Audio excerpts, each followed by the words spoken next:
যখন বিচার বন্ধ করে দিয়েছে, তখন আমাদের এই রাষ্ট্রের যারা প্রশাসন আছে, রাষ্ট্রে যাদের আইন শৃঙ্খলার নিয়ন্ত্রণে যাদের দায়িত্ব আছে, তাদের লজ্জা পাওয়া দরকার। তাদের এই দেশ চালানোর মধ্যে তাদের অধিকার নাই।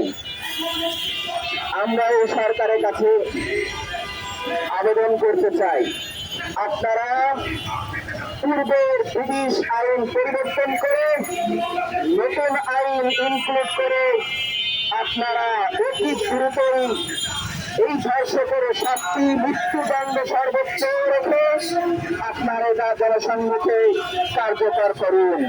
তা না হলে এই জনগণ যখন আবার খেতে উঠবে, তখন কিন্তু আপনারা পালাবার সময় পাবেন না।